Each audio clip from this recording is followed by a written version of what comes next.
Ndagushimiye ufashe kano kanya kugira ngo ukurikirane kino kiyago, kino kiganiro, ano majambo y'Imana ngiye kuvuga ko ndi Acher NIYONIZIGIYE. Ni muri rwa rukurikirane rw'inyigisho Itara, ndabandanya mvuga ku buzima bw'umwigisha wa Kristo. Urabizi nawe nimba uri umukristo, Imana ni Imana ifise ivyo isaba, ni Imana ifise ivyo itegeka abantu bayo, ni Imana ifise ivyo yiteze ku bantu bayo, kandi irabishira ku mutima cane, irabiha agaciro. Ari naco gituma natwe nk'abantu bayo dukwiye kubiha agaciro, tukavyitwararika mu buzima bwacu bwa misi yose. Ndamaze kuvuga ku bitari bike Imana yahishuye nk'Abakristo, nk'abantu b'Imana dukwiye kwitwararika. Nashaka mu nyuma yo kuvuga ku guharira abatugiriye nabi, nashaka mvuge ku ijambo ryo kuba abanyamahoro. Ni ijambo riboneka mu bice bitandukanye muri Bibiliya. Imana iriteze ko abantu bayo baba abantu b'abanyamahoro, ntibaba abantu bavyura intambara, ntibaba abantu bateranya abantu, ntibaba abantu batera uruhagarara.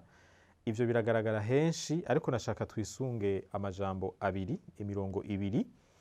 Umurongo wa mbere turawubona mu gitabo Intumwa Matayo yanditse, umurongo ugira kabiri uri mu cete Pawulo yandikiye Abaroma. Muri Matayo ni igice ca 5 ku murongo w'9 hakaba havuga hati: hahiriwe ababanguranya kuko aribo bazokwitwa abana b'Imana.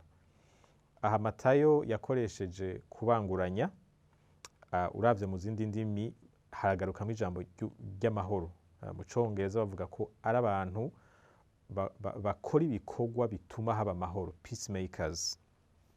Hanyuma dusomye mu Baroma igice c'12 ku murongo w'18 haravuga ngo namba bishoboka mu ruhande rwanyu mwuzure n'abantu bose, mwuzure n'abantu bose. Iri jambo kuzura naryo nyene uriravye mu Gifaransa nk'akarorero, hariho Bibiliya bavuga ngo vive en paix, mubana amahoro n'abantu bose, kandi ngo ku ruhande rwanyu ntimugire ikintu na kimwe mushoboye gukora cotuma mubana amahoro n'abandi mudakora. Hariho igihe bishika kubw'ubugaba bw'abantu, ingeso mbi z'abantu, naho uba wagerageje wewe ntibikunde, ariko akavuga ngo naho bitoshoboka wewe ube wakoze ivyo utegerezwa gukora vyose. Umuntu wese arafise ukuntu ameze. Namwe muravye mu bagenzi banyu, abantu bari imigwi itandukanye. Hariho imigwi ibiri nyamukuru ku bijanye n'amahoro abantu bashobora gushigwamwo. Umugwi wa mbere n'abantu bagwiza amatati aho bari, n'abantu imvugo yabo niyo kushavuzanya, niyo kubabazanya, n'abantu baguma bavyura ibintu bicanishamwe abantu, n'abantu bakunda ibihari cane, n'abantu bakunda guteranya, bagenda bakavuga ibintu ku muntu kanaka bakabubwira uwundi, umenga bafise ishaka rirenze ryo kwama bariko baravuga udukuru tw'abantu. Ugasanga uko kuntu bameze birateranya abantu, abagenzi bagatandukana, imiryango ikabamwo amatati igatandukana. N'abantu bafise amajambo ari mu gutukana, amahane, abantu batigera batekana ngo bavuge ibintu birimwo urupfasoni, birimwo kubaha abantu, birimwo guhuza abantu. Abo barabaho. Hanyuma hakaba n'abandi rero aho bari usanga bagwiza amahoro, usanga ingeso zabo, ivyo bavuga, inyifato zabo ari ibintu bigwiza amahoro. N'abantu bafise umutima wo guharira, n'abantu bataguma bavuga ibibi bakorewe umwanya wose, kandi batabikorera ko mu kugirira nabi ababakoreye ibibi. N'abantu bafise imvugo nziza, imvugo yoroshe, imvugo ihumuriza. Iryo jambo nibuka ko narivuze ko. N'abantu bubaha abantu, niyo ababaye aragira umwete wo kwiyubara cane mu majambo avuga, ntibice vyononekara kurusha. Nta mukirisu akwiriye kuba muri uwo mugwi wa kabiri. Aba bantu bameze gutya, murantunga, uriya mugwi wa mbere babandi bavyura amatati aho bari hose, abantu bameze uko ntibaberanye no kumera uko ari y'abakirisu. Nta mukirisu akwiye kumera gutyo, ntibibereye na gato, ni ibintu bibabaza n'Imana. Dusubiye muri Matayo, ukuntu Intumwa Matayo yavyanditse, yari inyigisho ya Yesu yariko aratanga. Yavuze ngo hahirwa ababanguranya, kandi ngo abo bantu babanguranya nibo bazokwitwa abana b'Imana. Bo ubwabo n'abantu badatera amatati, n'abantu badatera intambara, ariko niyo amatati yadutse bitabavuyeko, n'abantu banguranya abatazi, n'abantu bamwe bariko bararondera ukuntu ahantu bari hoba amahoro. Navuze ko mu Congereza babita aba peacemakers, n'abantu batuma amahoro abaho, nobita abagwiza amahoro. Abantu nk'aba nibo bagaragaza ico Imana iri. Imana nayo ni Imana y'inyamahoro. Ego turazi yuko ari Imana kandi y'umucamanza, ni Imana ica imanza, ni Imana ihana, ariko no mu guhana kwayo ntijaniranya abantu. Iraha abantu akaryo ko guhindukira. Ngira ngo uwasomye ibitabo vy'abavugishwa n'Imana bariya bo mw'isezerano rya kera, akabona incuro binginze abisirayeli ngo bahindukire bave mu vyaha. Urabona nka Yeremiya, igitabo yanditse ukuntu kingana, amajambo yavuze abatakambira ati ndabasavye muhindukire. Ni ukuvuga ko Imana naho ihana, ihanana urukundo, kandi ihana kubera umuntu yagagaje, kubera vyanse, ivy'amahoro vyananiranye, kuko umwana w'umuntu arashobora kugagaza nyene bikanka gose. Hanyuma rero uwo mutima wo kuronderera ineza abantu bayo niwo bano bantu Matayo ariko aravuga ko Yesu yigishije ko, Matayo akavyandika, nibo Yesu yariko aravuga. N'abantu bagaragaza uyu mutima w'ineza aho bari, bababazwa no kubona abantu bajyana, abantu bacanamwo. Hanyuma dusomye mu Baroma hoho havuga ngo mubane amahoro n'abantu bose. Aha twaje n'ubundi mu kibano, mu buzima bwa misi yose, hajya dukorera, hajya tubaye, vuga ngo uko mushoboye kose ku ruhande rwanyu mugerageze mubane amahoro n'abantu bose. Bisigura ngo nimba aho muri haba amahoro, hari amahoro, mukwiye kuba mwabigizemo uruhara. Ntibize bibe ibintu bibaguye ko ata ntererano yanyu mufise. Naho mutokora ibintu bihanitse, ariko ingeso zanyu zonyene, ukuntu mumeze, mube babantu aho bari hagwira amahoro. Hanyuma bishitse hakaba amatati, ntimube mwabigizemo uruhara, ahubwo amatati abe mwebwe mwari mwagerageje kugira ngo ntahabe. Ni ukuvuga malgré vous, ntihaze haba amatati mufisemo uruhara. Aha tukiri hano, ashaka mbeda nakwinginga ngo usubire inyuma urabe mu buzima bwawe. Sinifuza ko wobishira ku bandi, ariko uvyishireko.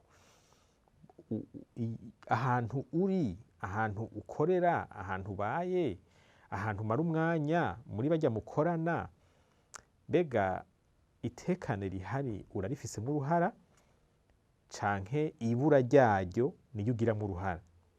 Amajambo uvuga, inyifato zawe, ingene wifata iyo hari vyagoranye, ubona ari ibintu biza bikomeza amahoro canke bisambura n'ayari ahari? Hari ibintu biba muri iki gihugu cacu bijanye no guhungabanya amahoro. Haraho nibaza ntingira ngo n'Imana iratsinda ikarondera n'abantu banje barihe, ba banyamahoro banje fise hajya muri iki gihugu barihe? Reka tuje mu miryango nk'akarorero. Iyo imiryango haje ikibazo cyo kumvikana ku vy'amatongo, ni gake bavyumvikana ko neza, ukumva bose baravyakiriye, barabanya amahoro. Kenshi hama hariho intambara, ugasanga hariho umwe afise akayabagu karenze, akagomba kurengera abandi, agaca arondera abamushigikira. Hariho imiryango niyo hageze kwiyumvira ngo bashireho samuragwa vyanka, kubera ukuntu uwo muntu avyipfuza canke mukuru aba ameze, ugasanga umuryango ntushobora kumvikana no ku kintu nk'ico. Kandi iyo miryango ugasanga irimwo abakirisu, rimwe na rimwe n'abo bakirisu nyene ugasanga barimwo mu bariko baratuma imiryango idashobora kunywana.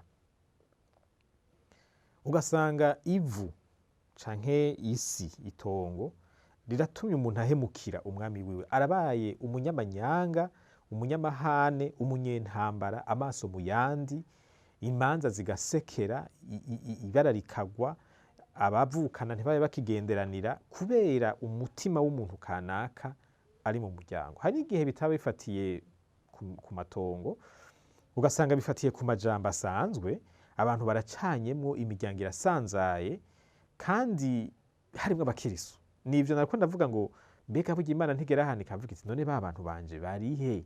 Ko jewe nari nzi ko abo nahaye agakiza bose ari abanyamahoro, ni kubera iki irya miryango ibuza amahoro, kandi nari mfisemwo abari gutuma iba mu mahoro.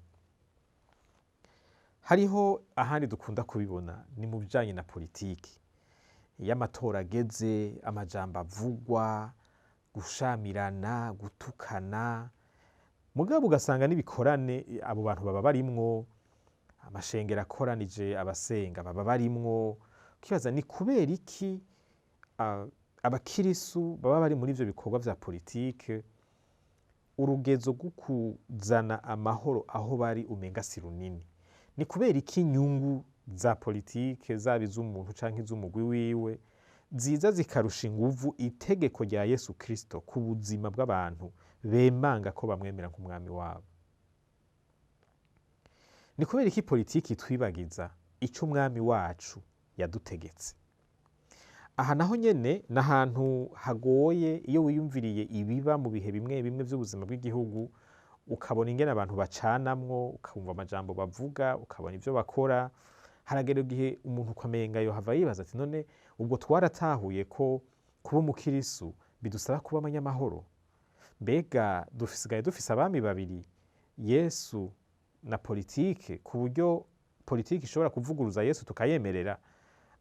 Bwa bundi cahavuye kiba ikigirwamana si ibintu bisanzwe. Nimba turabigishwa ba Kristo dufise umwami umwe, abandi bose bari munsi y'ububasha bw'uwo mwami. Ico uwo mwami yadutegetse nico dushira imbere. Ntitugenda turahindagura bivanye n'aho turi, twiyorobeka mu rusengero, twiyerekana nk'abantu bafise ingeso nziza, ariko dusohotse mu bikorwa vyacu vya misi yose, mu miryango, ku kazi, n'ahandi ariko ndavuga mu bikorwa vya politike, ugasanga turi mu banyamahane bo ku rwego rwo hejuru. Ca gatatu kibabaje, kigoye, n'amatati afatiye kuri kahise k'iki gihugu. Kumbure bivanye n'ibikomere abantu baba bafise, ariko burya ibikomere kimwe mu bibitera no kudaharira, umuntu akavyibikamwo ntatange imbabazi. Kandi ijambo ryo guharira naramaze kurivugako. Abandi ugasanga bariko barahinyika kahise, bariko bakavuga uko katari, canke bakakavuga kumbura uko kari, mugabo bakabiha insiguro zitarizo bitewe nyene n'inyungu baba bashaka gushikako. Hanyuma ugasanga abandi bafise amacakubiri. Iyo umuntu amaze kuba afise amacakubiri, ntibikunda kwaba umunyamahoro. Ntibikunda kwaba umunyamahoro kuko naho atotera akavurumayi ahari, umutima wiwe aba abitsemwo amatati. Ni vyiza yuko twemera, twemanga ico turi mu Mana, kandi tukakira abantu bose yaremwe mw'ishusho yayo. Ntihagire abantu twanka, ntihagire abantu twishiramwo nabi. Iyo dukoze iryo kosa ryo kugira abo twishizemwo nabi, biraheza bikatugarukako, bikaduca intege, bikadubuza inguvu, bikatwaka inguvu zo kuba abanyamahoro. Iki gihugu cacu caragize ivyago vyinshi nivyo, ariko sico conyene cagize ivyago. Kubona twebwe biguma vyisubiriza ni inkurikizi z'ingene vyakiriwe mu mitima yacu. Imana irashaka ko tuba abantu bitavanye na kahise, tuba abanyamahoro. Ibi bizosaba yuko bamwe muri twebwe Imana idukiza ibikomere tugendana. Biradusaba ko twemera ko tugwaye, tugahamagara ububasha bwayo kugira ngo ituvure, ariko kandi natwe ubwacu tukagira ico dukoze. Ntidushobora kwitega ko Imana izobikora tubandanya tuvuga ya majambo nyene y'urwanko, ya majambo nyene y'amacakubiri. Nitwabandanya iyo nzira, ico turiko turabiba nico tuzokwimbura. Akanwa kacu gakwiye kuvuga ibisubiza abarundi hamwe, ntikavuge ibibacanishamwo. Nk'abantu basanga igihanga, hariho ibintu dufise vyinshi bishobora gutuma tubana neza. Kandi burya hamwe abakristo bari muri iki gihugu n'abari hanze yaco ku bw'imvo zitandukanye, bofatira ijambo ryo kuba abanyamahoro nka nkama, bakiyemeza kurigendera mu buzima bwabo bwa misi yose, mu bikorwa vyabo no mu miryango yabo, iki gihugu comenya ubumwe bw'ukuri, atari bwa bumwe bwa politike bwo kuza tukagira imisi mikuru ariko mu mitima no mu vyiyumviro hari ibindi. Ubumwe bw'ukuri buturuka ku bantu b'abanyamahoro, bakira abo badasa, bakira abatandukanye nabo nk'abantu bazima, nk'abantu bashobora kwemera, hanyuma bakagwanya ikintu cose kiza gisambura abo Imana yashize hamwe, maze bagakomeza ikiza gikomeza ubumwe hagati yabo. Nashaka ndagushimire ku mwanya wawe wafashe ukurikirana ano majambo. Imana ikugirire neza, Imana iguhezagire, ariko kandi ndagutera intege ntibigarukire kukumviriza gusa. None wowe uri umunyamahoro? hari ingeso wasanze ufise zituma ubunyamahoro bwawe butaboneka canke burengerwa n'ubunyamatati. Gira ico ukoze, gira ico ubwiye Imana mu ntumbero yo guhindura ivyo bintu bituma utaba umunyamahoro. Imana ikugirire neza rero, ubandanye uzigamwa nayo, tuzoheza tubane kandi ndavyizigiye mu kiganiro kizokurikira.